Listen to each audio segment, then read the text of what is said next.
الحمد لله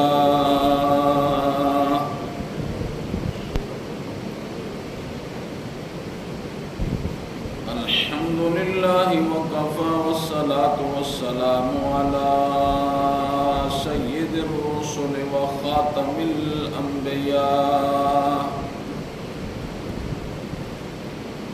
وعلى آله وصحبه وبارك وسلم، خصوصا على خلفائه الراشدين المهديين إلى يوم القيامة. أما بعد فأعوذ بالله من الشيطان الرجيم. بسم الله الرحمن الرحيم. والفجر وليال عشر والشفع والوتر والليل إذا يسر.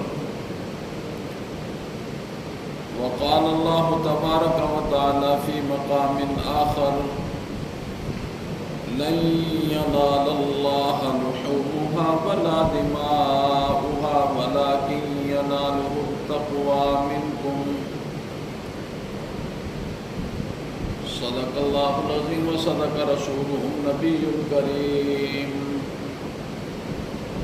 ونحن على ذلك لمن الشاهدين والشاكرين والحمد لله رب العالمين. تمام حضرات کو آواز بلند ایک مرتبہ درود ابراہیمی پڑھیں. اللهم صل على محمد وعلى آل محمد كما صليت على إبراهيم وعلى آل إبراهيم إنك حميد مجيد. اللهم بارك على محمد وعلى آل محمد كما باركت على إبراهيم وعلى آل إبراهيم إنك حميد مجيد. رب اشرح لي صدري ويسر لي أمري واحلل عقدة من لساني يفقهوا قولي. رب زدني علما رب زدني علما رب زدني علما.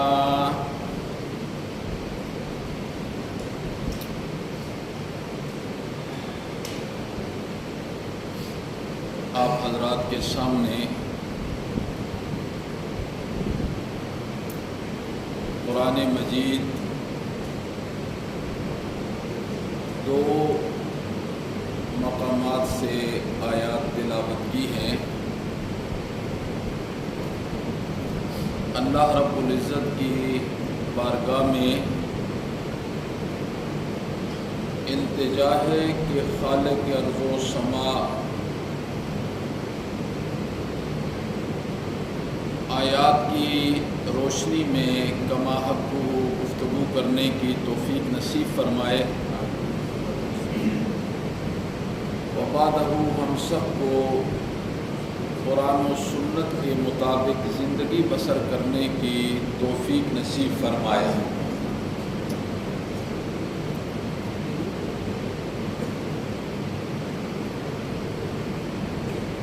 اسلامی سال کا آخری مہینہ ذو الحج اللہ نے ایک مرتبہ اسے دوبارہ دیکھنے کی توفیق نصیب فرمائی. اللہ ان ایام کی کما حق قدر کرنے کی توفیق نصیب فرمائے.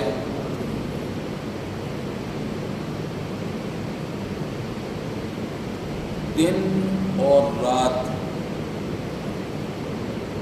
یہ سب اللہ کے پیدا کردہ ہیں.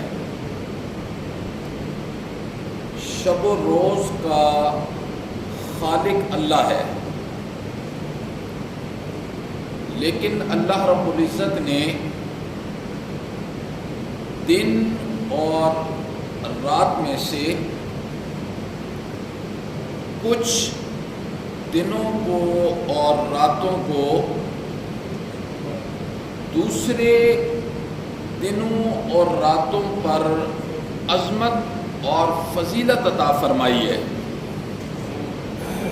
حالانکہ ان میں بھی سورج طلوع ہوتا ہے، ان میں بھی سورج طلوع ہوتا ہے، ان میں بھی رات کا اندھیرا چھا جاتا ہے، ان ایام میں بھی رات کا اندھیرا چھا جاتا ہے، ظاہری طور پر بالکل ایک جیسی ہوتی ہیں، لیکن کچھ ایام کی نسبت وہ اللہ رب العزت اپنی طرف فرما دیتے ہیں.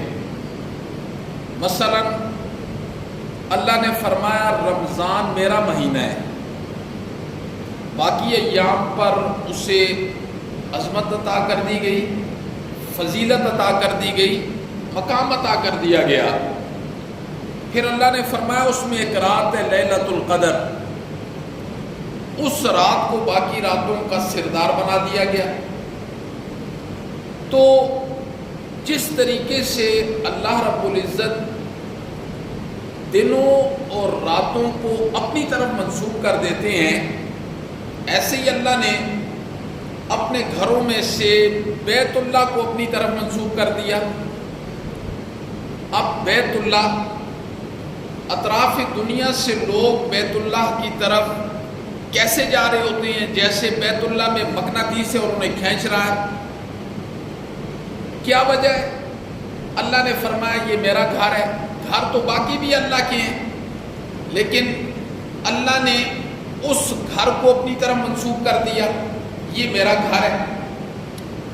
دن اور رات کا خالق اللہ ہے، لیکن کچھ دنوں اور راتوں کی نسبت جب اللہ نے اپنی طرف کی، یا ان دنوں اور راتوں کی اللہ نے قسم اٹھائی، تو وہ دن اور رات باقی دنوں کے مقابلے میں معظم ہوگے، متبرک ہوگے، مبارک ہوگے. انہی ایام میں سے عشرہ ذی الحج بھی ہے. قرآن نے والفجر ولیال عشر، دن اور راتوں کی قسم اٹھا دی اللہ نے. سال میں موسم ہوتے ہیں، پھر کئی موسم ہوتے ہیں، پھر موسموں میں فصلیں ہوتی ہیں، پھر وہ فصلیں جب منڈی میں جاتی ہیں نا تو خریدار بھی پہنچ جاتے ہیں، اور جو خریدار ہوتے ہیں انہیں دو قسم کے فوائد حاصل ہو جاتے ہیں. ایک تو خریدار کو چیز آسانی سے مل جاتی ہے، اور دوسری بات یہ ہوتی ہے کہ سستی مل جاتی ہے. بالکل اسی طریقے سے اللہ رب العزت نے اخروی فوائد کے لیے، اخروی وقت کے لیے اللہ رب العزت نے کچھ گھڑیاں ترتیب ایسے بنا دی ہے دنیا کے اندر. اللہ نے فرمایا یہ رات، یہ دن، چونکہ انسان ہے نا، اب رزق حلال کمانے کی اللہ نے ترغیب دی ہے. رزق حلال کما سکتے ہیں، اور بندہ جب رزق حلال کے کمانے کی کوشش میں لگ جاتا ہے، وہ اتنا منہمک ہو جاتا ہے کہ جو رابطہ اس کا عرش والے کے ساتھ ہونا چاہیے تھا نا، اس کے اندر کمی آ جاتی ہے، اس کے اندر کمی آ جاتی ہے. وہ رزق کی تلاش میں اتنا آگے نکل جاتا ہے. پھر اللہ اسے بلاتے ہیں، میرا بندہ آ جا، میرا بندہ آ جا. اور اللہ رب العزت پھر بندے کو بلاتے ہیں کہ آ جا. پھر وہ ایام عطا فرماتے ہیں. اللہ کہتے ہیں محنت تھوڑی ہوگی اور اجر زیادہ ہوگا. محنت تھوڑی ہوگی اور اجر زیادہ ہوگا. جو خوش نصیب لوگ ہوتے ہیں، خوش نصیب لوگ جو صحیح معنی میں اللہ والے ہوتے ہیں، وہ ان متبرک گھڑیوں سے فائدہ حاصل کرتے ہیں، عبادت تھوڑی کرتے ہیں، اجر زیادہ پا جاتے ہیں، اجر زیادہ پا جاتے ہیں۔ اور انہی گھڑیوں میں سے ایک گھڑی عشرہ ذی الحج کی گھڑی ہے۔ امام الانبیاء نے کیا ارشاد فرمایا؟ حدیث ہے، آپ نے فرمایا کسی بھی دن کی عبادت وہ اللہ کو اتنی محبوب نہیں ہے جتنی محبوب عشرہ ذی الحج کی عبادت اللہ کو محبوب ہے۔ عبادت تو عام دنوں میں بھی اللہ کو محبوب ہے، لیکن عشرہ ذی الحج کی عبادت کرنا، امام الانبیاء نے فرمایا یہ اللہ کو بہت ہی محبوب ہے، ان 10 دنوں کی عبادت۔ اللہ اکبر۔ اور امام الانبیاء نے کیا ارشاد فرمایا؟ آپ نے فرمایا اللہ نے ان 10 دنوں کو باقی دنوں کے مقابلے میں عظمت عطا کر دی ہے، بڑائی عطا کر دی ہے، فوقیت عطا کر دی ہے۔ جیسے رمضان کو عطا کر دی تھی، لیلۃ القدر کو عطا کر دی تھی، اللہ نے بالکل اسی طریقے سے عشرہ ذی الحج کے پہلے 10 دنوں راتوں کو اللہ رب العزت نے وہ عظمت عطا کر دی، وہ فوقیت عطا کر دی۔ اللہ اکبر۔ اور پھر اس عشرہ ذی الحج کے اندر ایک دن آتا ہے جسے یوم عرفہ کہتے ہیں، یوم عرفہ۔ اور اکثر لوگ سوال کرتے ہیں جب عرب میں عرفہ ہوتا ہے نا تو آج ہمارا بھی عرفہ ہے؟ نہیں، ہمارا اس اعتبار سے ہوگا۔ اور امام الانبیاء جب عرفہ کا دن آتا تھا، امام الانبیاء سب سے زیادہ اس دن کیا پڑھتے تھے؟ حدیث کے اندر آتا ہے امام الانبیاء عرفہ والے دن کثرت کے ساتھ یہ جملے پڑھتے تھے، لا الہ الا اللہ وحدہ لا شریک لہ لہ الملک ولہ الحمد بیدہ الخیر وہو علی کل شیء قدیر۔ یہ چوتھے کلمے کے الفاظ ہیں، لا الہ الا اللہ وحدہ لا شریک لہ، مولا الہ صرف تو ہے اور تو تن تنہا ہے، اکیلا ہے، مولا تیرا کوئی شریک بھی نہیں ہے۔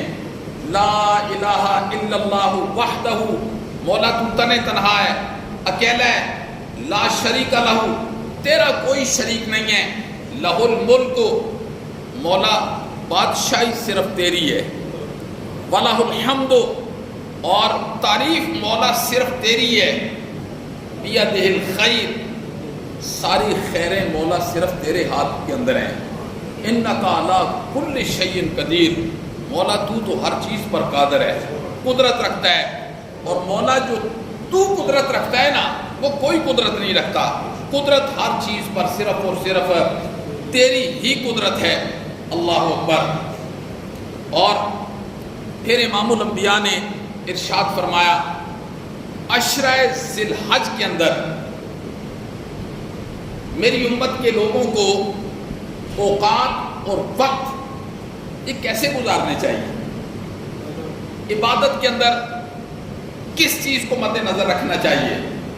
ایک تو فرض نماز ہے، وہ تو پڑھنی ہے، اس میں تو کلام ہی کوئی بھی نہیں ہے، فرض نماز پڑھنی ہے، یہ فرض ہے نہیں تو قرض ہے، یہاں پڑھ لیں یا موت کے بعد قرض کی صورت میں سزا کو برداشت کرنا پڑے گا۔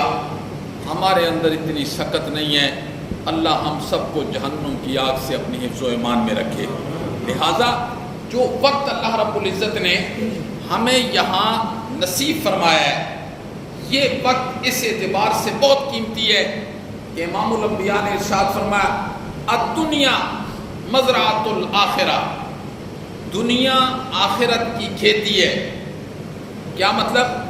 جو یہاں کیا جائے گا نا، اسی کا صلہ اسی کا اجر، چاہے وہ سزا ہے یا ثواب ہے، اللہ اسے عطا کریں گے۔ تو امام الانبیاء نے ارشاد فرمایا میری امت کے لوگوں ان 10 دنوں میں نماز کا اہتمام کرنا ہے، پھر ذکر و اذکار کا اہتمام کرنا ہے۔ ذکر و اذکار میں کیا ہے؟ سبحان اللہ تسبیح بیان کرنی ہے، اللہ کی تحلیل بیان کرنی ہے، اللہ کی تکبیر بیان کرنی ہے اور اللہ کی تحمید بیان کرنی ہے۔ سبحان اللہ یہ جملہ کثرت سے پڑھنا ہے، سبحان اللہ سبحان اللہ۔ پھر یہ جملہ کثرت سے پڑھنا ہے، الحمدللہ الحمدللہ۔ پھر یہ جملہ کثرت سے پڑھنا ہے، لا الہ الا اللہ لا الہ الا اللہ۔ پھر یہ جملہ کثرت سے پڑھنا ہے، اللہ اکبر اللہ اکبر۔ یہ سارے جملے تیسرے کلمے کے اندر آ جاتے ہیں، سبحان اللہ والحمد للہ ولا الہ الا اللہ واللہ اکبر ولا حول ولا قوت الا باللہ العلی العظیم۔ تو 100 مرتبہ صبح اور 100 مرتبہ شام کو ان 10 دنوں کے اندر خصوصیت کے ساتھ اہتمام کے ساتھ تیسرے کلمے کا ورد اپنے وظائف کے اندر رکھا جائے اور اس کے لیے کوشش کی جائے اور اسے اپنی ترتیب بنایا جائے۔ یہ 4 کلمے اور ان کی فضیلت کیا ہے؟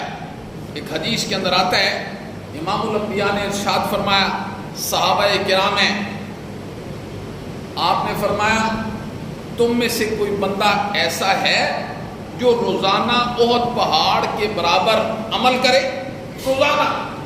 صحابہ کرام نے عرض کیا اللہ کے پیغمبر ہم میں سے تو کوئی بندہ اتنی سکت نہیں رکھتا روزانہ احد پہاڑ کے برابر عمل کرے۔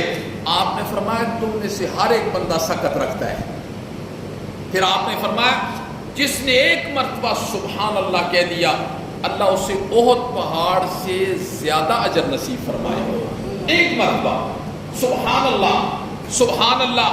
مولا تیری ذات پاک ہے، کس سے؟ شریکوں سے پاک ہے۔ مولا تیرا کوئی شریک نہیں ہے، تو تنے تنہا ہے، تو اکیلا ہے۔ یہ جملہ۔ پھر دوسرا جملہ الحمدللہ، مولا تعریف صرف تیری ہے۔ آپ نے فرمایا جس نے یہ جملہ پڑھا اسے بھی احد پہاڑ سے زیادہ اجر دیا جائے گا۔ پھر آپ نے فرمایا لا الہ الا اللہ جو پڑھے گا، لا الہ الا اللہ، آپ نے فرمایا اس کا اجر زمین اور آسمان کے درمیان جتنی جگہ ہے نا، اس کا اجر اس جگہ کو بھر دیتا ہے۔ لا الہ الا اللہ اور اللہ اکبر۔ آپ نے فرمایا ان جملوں پر بھی احد پہاڑ سے زیادہ اجر ملے گا۔ پھر آپ نے فرمایا جس نے ایک مرتبہ سبحان اللہ کہہ دیا، اگلا اجر سنیں۔ آپ نے فرمایا جس نے ایک مرتبہ سبحان اللہ کہہ دیا، ایک مرتبہ سبحان اللہ کہہ دیا، وہ ایسے ہے جیسے اس نے 100 اونٹ ساز و سامان کے ساتھ جہاد کے لیے اللہ کے راستے میں دے دی۔ جتنا اس بندے کو ثواب ہوتا ہے، اللہ رب العزت عقائد اور نظریات کے ساتھ، ورنہ یہودی اگر سبحان اللہ کہہ دے، عیسائی کہہ دے، وہ بھی سبحان اللہ کہے گا نا، لیکن اسے اجر نہیں ملے گا۔ کیوں نہیں ملے گا؟ کہ وہ سبحان اللہ تو کہہ رہا ہے لیکن وہ اللہ کے ساتھ حضرت ابراہیم کو بھی مان رہا ہے، وہ اللہ کے ساتھ حضرت عیسیٰ کو بھی مان رہا ہے۔ عیسائیوں کا نظریہ کیا ہے؟ 3 خدائیں اور حضرت عیسیٰ 3 میں سے تیسرے ہیں، اور یہودی حضرت عزیر کو اللہ کا بیٹا مانتے ہیں، اور مشرکین نے فرشتوں کو اللہ کی بیٹیاں کہا۔ وہ یہ جملہ پڑھیں گے، زبان سے دہرائیں گے، انہیں اللہ اجر نصیب نہیں فرمائیں گے۔ یہ اجر اللہ مواحد کو نصیب فرماتے ہیں، مواحد کو۔ آپ نے کسی جگہ فرمایا لا الہ الا اللہ پڑھنے کا اتنا ثواب ہے جتنا ایک بندے نے 100 اونٹ اللہ کے راستے میں قربان کیے اور وہ قبول ہو گئے، اور وہ قبول ہو گئے۔ یہ قربانی تو پتہ نہیں قبول ہوتی ہے کہ نہیں ہوتی ہے۔ اس جملے کے اندر تو شک کوئی نہیں ہے۔ کیوں؟ اس کے اندر نظریہ ہے، عقیدہ ہے. جب انسان کا عقیدہ ٹھیک ہوگا تو پھر اس کی قربانی بھی ٹھیک ہوگی. جب انسان کا نظریہ ٹھیک ہوگا پھر اس کی نیت بھی ٹھیک ہوگی. ظاہر بات ہے نیت کے اندر فطور کب آتا ہے؟ جب انسان کا نظریہ اللہ کی ذات کے متعلق ٹھیک نہیں ہوتا. ورنہ میرے بھائی لا الہ اللہ کی ذات کے علاوہ کوئی الہ نہیں ہے. الہ کون ہوتا ہے؟ الہ میں نے کتنی مرتبہ بتایا، اللہ کو صرف اللہ ماننے سے بندہ مسلمان نہیں ہوتا جب اللہ کو اس سے پہلے الہ نہ مان لے. لا الہ الا اللہ، پھر اللہ بعد میں ہے. الہ کی کتنی صفتیں ہیں؟ 2 صفتیں پائی جاتی ہیں. کیا مطلب؟ الہ کا کیا معنی ہے؟ مختار کل صرف اللہ کی صفت ہے. عالم الغیب صرف اللہ کی صفت ہے. یہ الہ کا معنی ہے کہ عالم الغیب اللہ کی صفت ہے، مختار کل اللہ کی صفت ہے. ان 2 صفات کو اللہ نے اپنی الوہیت پر بطور دلیل کے پیش کیا ہے. اور جس چیز کو اللہ اپنی الوہیت پر بطور دلیل کے پیش کر دیتے ہیں وہ چیز مخلوق کے اندر ثابت نہیں ہو سکتی ہے. اگر کوئی ثابت کرنے کی کوشش کرے گا وہ دلیل توحید بن نہیں سکتی ہے. وہ دلیل توحید اسی وقت بنے گی جب وہ صفات بندہ اسی الہ کے اندر مانے گا. آپ نے فرمایا جس نے لا الہ الا اللہ محبت کے ساتھ اخلاص کے ساتھ پڑھا اور یہ نظریہ رکھتے ہوئے پڑھا کہ عالم الغیب مولا صرف تو ہے، مختار کل صرف تو ہے، داتا صرف تو ہے، معز مذل موتی مانے، قل اللہم مالک الملک تؤتی الملک من تشاء وتنزع الملک ممن تشاء. مولا یہ صرف تیری صفت ہے، یہ کسی کی صفت نہیں ہے. عزت بھی تو دیتا ہے، ذلت بھی تو دیتا ہے، مولا صحت بھی تو دیتا ہے، بیماریاں بھی تو دیتا ہے، قید سے رہائیاں بھی تو دیتا ہے، اولاد بھی تو دیتا ہے. یہ ساری صفات صرف اور صرف اللہ کی ہیں. امام الانبیاء نے ارشاد فرمایا جس بندے کا نظریہ ٹھیک ہوگا، عقیدہ ٹھیک ہوگا، اس کا سارا عمل ٹھیک ہوگا. اور قربانی کے متعلق اللہ نے کیا فرمایا؟ لن ینال اللہ لحومها ولا دماؤها ولکن ینالہ التقوی منکم. اللہ نے فرمایا میرے پاس نہ جانور کی قیمت پہنچتی ہے، یہ کتنے کا ہے، نہیں، نہ میرے پاس جانور پہنچتا ہے نہ اس کا خون پہنچتا ہے. میرے پاس تو یہ چیز پہنچتی ہے کہ تمہارے سینے میں میرا ڈیرا ہے کہ نہیں ہے، تمہارے دل کے اندر میرا گھر ہے کہ نہیں ہے. میرے پاس تو تمہارے دلوں کا تقویٰ پہنچتا ہے. اس لیے آج قربانی بھی ایک رسم رہ چکی ہے. رسم، اللہ ہمیں رسم سے نکل کر اس کو حقیقی جامہ پہنانے کی توفیق نصیب فرمائے. اور یہ کب حقیقی جامہ پہنا جاتا ہے؟ جب دل کے اندر لا الہ الا اللہ کا عقیدہ نظریہ مضبوط ہوتا ہے. نہیں، اگر یہ مضبوط نہ ہو تو پھر یہ ریاکاری میں بدل جاتا ہے. آج کتنی 3 لاکھ کی قربانی ہے، 4 لاکھ کی قربانی ہے، ایک بندہ 10 قربانیاں کر رہا ہے. جی یہ حقیقت کب بنے گی؟ حقیقت اس وقت بنے گی جو بندہ، حالانکہ قربانی واجب ہے، اگر بندہ کھرب پتی ہے وہ کسی گائے کے اندر حصہ ڈالے گا نا، حصہ، اللہ اسے کل قیامت والے دن یہ کبھی نہیں پوچھے گا کہ تو نے قربانی کیوں نہیں کی. قربانی اس کی ہو گئی، اس نے حصہ کیوں ڈال دیا. لیکن ایک بندہ، ہم کسی کی نیت پر شک نہیں کرتے ہیں، اللہ ہم سب کی نیتوں کو درست کر دے. لیکن رسم کس وقت بنتی ہے؟ جب ایک بندہ 10 لاکھ کی، 20 لاکھ کی، 20 25 قربانیاں کرتا ہے. جی وہ بندہ 1 روپے کا حساب کر کے زکوٰۃ ادا کرتا ہے. 1 روپے کا زکوٰۃ جب آتی ہے لمس ہم نکال دیتے ہیں، 10 لاکھ جی، 20 لاکھ جی. حالانکہ 1 کروڑ میں 2.5 لاکھ زکوٰۃ بنتی ہے، 1 ارب میں 2.5 کروڑ زکوٰۃ بنتی ہے. وہ نکالتے ایک. اگر وہ نہیں نہ نکالتے تو پھر کام خراب ہے. ایک ایک روپے چونکہ وہ نظر نہیں آتی ہے اور قربانی نظر آتی ہے. شریعت نے حکم دیا ہے، شریعت نے 7 سال کی عمر تک بچے کو آپ نماز کا نہیں کہہ سکتے. 7 سال کی عمر کے بعد اسے نماز کا کہنا اور نماز کا سکھلانا، اس کا حکم دیا شریعت نے. اور 10 سال کی عمر میں اگر بچہ نماز نہیں پڑھتا تو والدین سے کہا سختی کر سکتے ہو. 4 سال کی عمر، 3 سال کی عمر کے بچوں کو عمرے پر نہیں لے کے جاتے لوگ. 3 سال 4 سال کے بچے عمرے پر 4 لاکھ لگا رہے ہیں، 5 لاکھ لگا رہے ہیں. اور پھر دیہاتوں کے اندر جو لوگ گروپ کی صورت میں جاتے ہیں نا، وہ ایک دوسرے پر قدم رکھتے ہیں. اس نے 10 لے کر گئے، جی میں 12 لے کر جاؤں گا. تو یہ صرف رسمیں رہ چکی ہیں. تو قربانی حقیقت میں اس کی ہوتی ہے جس کے دل میں اللہ کا ڈیرا ہوتا ہے. اور جس کے دل میں اللہ کا ڈیرا ہوگا نا، پھر وہ ایسی چیزیں نہیں کرے گا. ہاں جسے اللہ نے مال دی ہے، دولت دی ہے، جی، اور سارے اوامر کو پورا کر رہا ہے، پھر وہ کہتا ہے میں اپنے اللہ کو راضی کرنے کے لیے قربانی کر رہا ہوں، تو کرے، اسے اجازت ہے.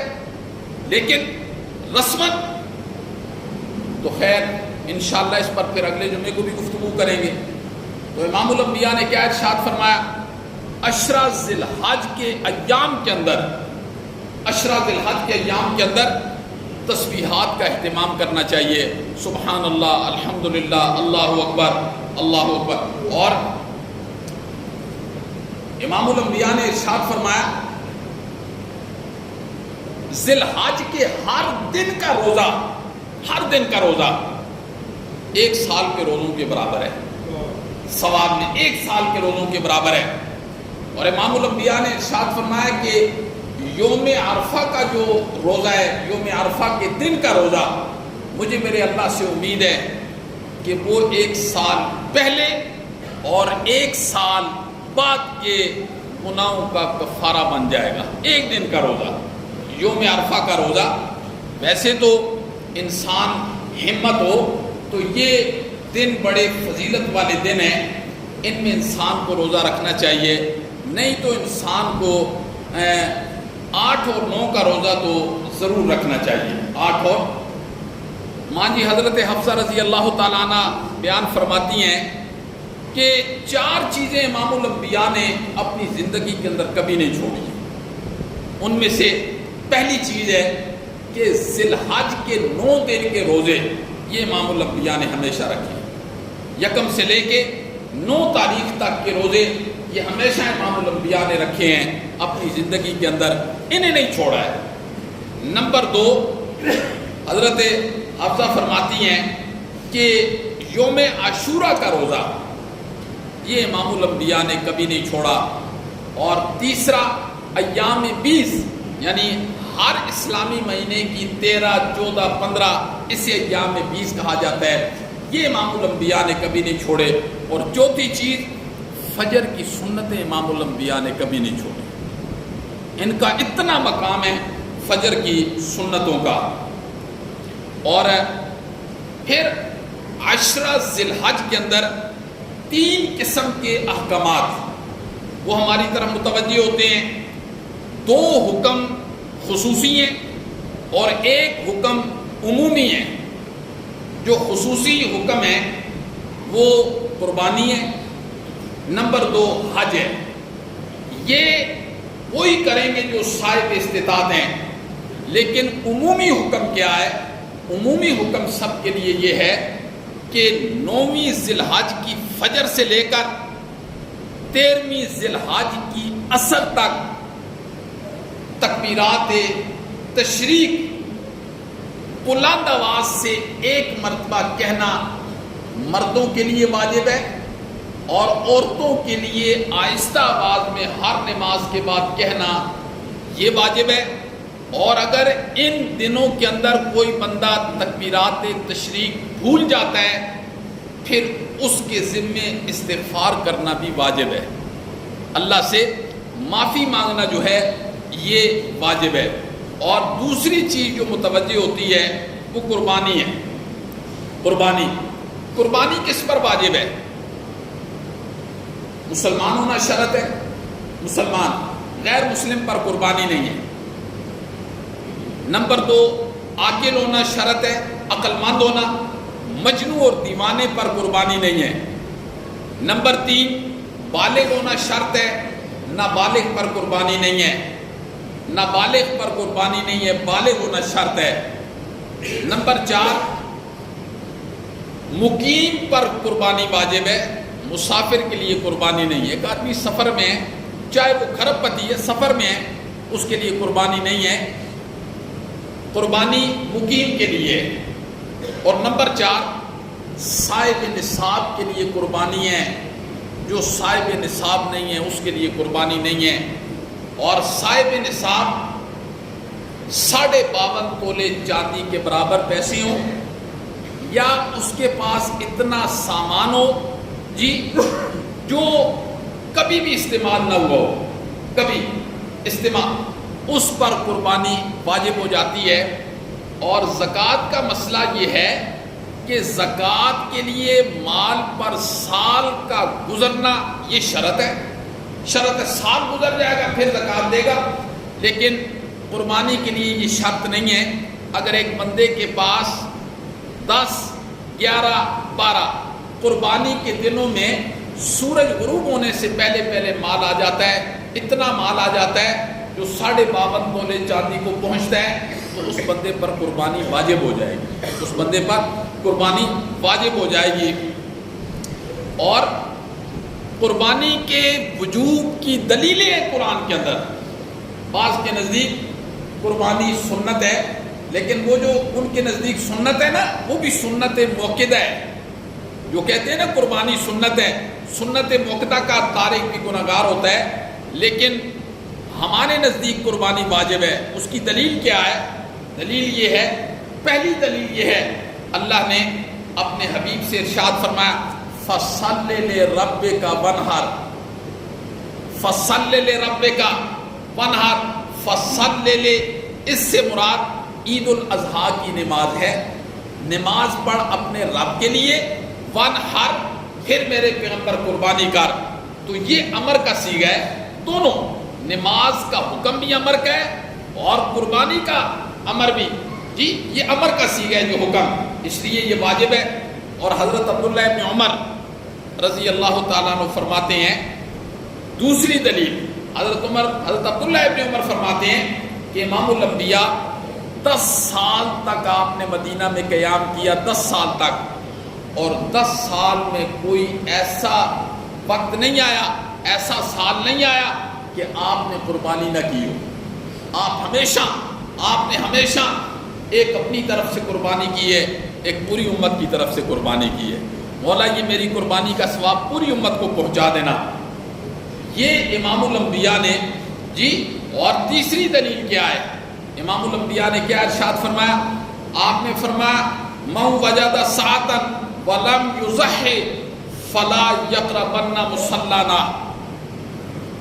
آپ نے فرمایا جو قربانی کی صلاحیت رکھتا ہے، قربانی کی صلاحیت رکھتا ہے اور پھر وہ قربانی نہیں کرتا، اسے چاہیے کہ ہماری عیدگاہ کی طرف نہ آئے، وہ ہرگز ہماری عیدگاہ کی طرف نہ آئے.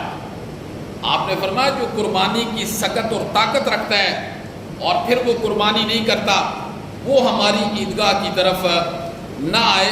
امام الانبیاء نے اس سے منع فرمایا، یہ حضرت عبداللہ ابن عمر.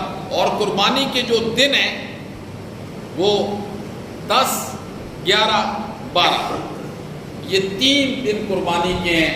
ان 3 دنوں کے اندر بندہ قربانی کر سکتا ہے. اور یہ 3 دلائل سے پتہ چلتا ہے، اور بھی بے شمار دلیلیں ہیں کہ قربانی کیا ہے، قربانی واجب ہے. اور قربانی اونٹ کی کرے گا، اس کی عمر 5 سال ہوگی، گائے بھینس کی عمر 2 سال ہوگی، بھیڑ بکری دمبا یہ سال کے ہوں گے. اور عیب دار جانور کی قربانی، عیب دار جانور کی قربانی یہ جائز نہیں ہے، عیب دار جانور سے کیا مراد ہے؟ عیب دار جانور سے مراد ہے کہ مثلا جانور ایک ٹانگ سے اتنا لنگڑا ہو کہ وہ چلتے ہوئے اپنا پاؤں زمین پر نہ لگائے. ایک جانور ایسا ہے کہ اتنا لنگڑا ہے کہ چلتے ہوئے ایک پاؤں زمین پر لگا رہا ہے، وہ جانور ٹھیک ہے، اس کی قربانی جائز ہے. جی بعض لوگ مسائل پوچھتے ہیں، جی یہ چوٹ لگ گئی ہے، جی وہ پاؤں نیچے لگا رہا ہوتا ہے، پاؤں نیچے لگا کے وہ اس جگہ تک پہنچ جاتا ہے جس جگہ اسے ذبح کرنا ہے، تو اس کی قربانی جائز ہے. لیکن اگر کوئی ایسا جانور ہے کہ جس کی ٹانگ اتنی زخمی ہو چکی ہے کہ وہ ٹانگ زمین پر نہیں لگا سکتا، اسے اٹھا کے چلتا ہے، اس جانور کی قربانی جائز نہیں ہے. نمبر 2، بیمار جانور کی قربانی بھی جائز نہیں ہے. نمبر 3، لاغر جانور اتنا کمزور ہے کہ وہ اپنے آپ کو سنبھال بھی نہیں سکتا، اس جانور کی قربانی بھی جائز نہیں ہے. اور جو جانور کانا ہو اس جانور کی قربانی بھی جائز نہیں ہے. جو جانور اندھا ہو اس جانور کی قربانی بھی جائز نہیں ہے. جس جانور کا کان تہائی سے کاٹا ہو، تیسرا حصہ، یعنی اگر کان کو آپ 3 حصے کریں نا، ایک حصہ کٹا ہوا ہے تو اس کی جانور کی قربانی جائز نہیں. اگر ایک حصے سے کان کم کٹا ہوا ہے پھر اس کی قربانی جائز ہے. خود آپ اندازہ لگا سکتے ہیں اگر اس جانور کے کان کو 3 حصے کیے جائیں تو یہ کٹا ہوا ایک حصہ بنتا ہے کہ نہیں بنتا؟ اگر بنتا ہے تو پھر اس کی قربانی جائز نہیں ہے. اگر اس سے کم کان کٹا ہوا ہے تو پھر اس کی قربانی جائز ہے. اسی طریقے سے کسی جانور کا سینگ جڑ سے ٹوٹ جاتا ہے، جڑ سے ٹوٹ جاتا ہے، اس جانور کی قربانی جائز نہیں. اگر وہ سینگ ٹوٹا ہوا ہے لیکن اوپر سے ٹوٹا ہوا ہے تو وہ جائز ہے، وہ قربانی آپ کر سکتے ہیں. لیکن جڑ سے جو سینگ ٹوٹ گیا ہے اس کی قربانی آپ نہیں کر سکتے. تو جب آپ جانور خریدیں تو خریداری کے اندر آپ نے ان ساری چیزوں کا خیال رکھنا ہے. آج عمر کا خیال رکھنا ہے، اور پھر اسی طرح جتنے جانور کی قسمیں بتائی ہیں، اونٹ ہو گیا، گائے ہوگی، بھینس ہوگی، دبا ہو گیا، بکری ہوگی، جی لیلا ہو گیا، ان سارے جانوروں کی قربانی آپ کر سکتے ہیں. اور قربانی کا وقت کون سا ہے؟ عید کی نماز کے بعد جانور کے گلے پر چھری پھیرنی ہے. امام الانبیاء نے ارشاد فرمایا، جس نے نماز سے پہلے جانور کے گلے پر چھری پھیر دی نا، نماز سے پہلے، آپ نے فرمایا اس نے اپنی ذات کے لیے قربانی کی ہے، اللہ کے لیے قربانی نہیں کی. اس نے اپنی ذات کے لیے جانور کو ذبح کیا ہے. جو شعر ہیں، شعر، ان کے اندر جب قربانی کا وقت شروع ہوگا وہ نماز کے بعد، ہاں دیہاتوں کے اندر جہاں عید کی نماز نہیں ہوتی، ایسے علاقے بھی ہیں جہاں عید کی نماز نہیں ہوتی ہے، وہاں تو فجر کی نماز کے بعد ہی قربانی کا وقت شروع ہو جاتا ہے. لیکن جو شہری علاقے ہیں، شہر ہیں جہاں عید کی نماز ہوتی ہے، وہاں نماز سے پہلے قربانی کرنا یہ ناجائز ہے، یہ ٹھیک نہیں ہے. اس کا بھی اور ایک مسئلہ یہ ہے، میں نے اوپر چیزیں یہ بتا دی ہیں کہ قربانی کس پر واجب ہوتی ہے؟ صاحب نصاب پر واجب ہوتی ہے. اکثر ہمارے ہاں یہ ہوتا ہے کہ گھر میں اگر 10 بندے ہیں نا تو ایک بندہ سب کی طرف سے قربانی کر دیتا ہے. یہ ٹھیک نہیں ہے، یہ ٹھیک نہیں ہے. کیوں؟ دلیل وہی ہے، من وجد ساعتاً، جو قربانی کرنے کی جو بھی قربانی کرنے کی صلاحیت رکھتا ہے، لم یضحی، پھر وہ قربانی نہیں کرتا، فلا یقربن مصلانا، جو صلاحیت رکھتا ہے وہ قربانی نہ کرے تو ہماری عیدگاہ کی طرف نہ آئے. ایسے نہیں ہوتا کہ 10 بندوں پر قربانی واجب ہے تو ہر ایک نے الگ الگ اپنی قربانی کرنی ہے. ایسے نہیں ہوتا کہ ایک بندہ قربانی کرے اور پھر سب کی طرف سے قربانی ہو جائے. عبادات میں ایسے نہیں ہوتا میرے محترم کہ ایک بندہ فجر کی نماز پڑھے گا سب کی طرف سے ہو جائے گی، ایک بندہ اٹھ کے فجر کی نماز پڑھے باقی سب کی طرف سے ہو جائے گی. ایسے نہیں ہوتا. ایک بندہ روزہ رکھے رمضان کے باقی سب، ایسے نہیں ہوتا. ہر بندے کے اوپر فرض ہے واجب ہے، جس جس پر قربانی واجب ہے وہ اپنی الگ الگ قربانی کرے گا۔ اور پھر ہمارے ہاں عموماً یہ ہوتا ہے کہ والدین زندہ ہوتے ہیں اور اولاد صاحب روزگار ہوتی ہے، اور پھر حالانکہ والدین پر قربانی واجب نہیں ہوتی ہے، وہ صاحب نصاب نہیں ہوتے ہیں، اور بیٹا صاحب نصاب ہوتا ہے، وہ کہتا ہے جی اچھا میں نے اپنے والد کی طرف سے قربانی کرنی ہے، حالانکہ والد تو صاحب نصاب ہی نہیں ہے، صاحب نصاب پر قربانی واجب ہے۔ اکثر ایسے ہوتا ہے کہ ایک بندہ صاحب روزگار ہوتا ہے، صاحب نصاب ہوتا ہے، وہ قربانی چونکہ مسئلے کا پتہ نہیں ہوتا، وہ قربانی لے کے آتا ہے، کہتا ہے بابا یہ آپ کی قربانی ہے، حالانکہ یہ گناہ ہے۔ ایک تو اس کا بابا صاحب نصاب نہیں ہے، جو کسی کی قربانی نہیں ہوگی، نہ والد کی ہوگی نہ اس کی ہوگی، تو قربانی کے اندر نیت کا ہونا بھی ضروری ہے، نیت کا ہونا بھی ضروری ہے۔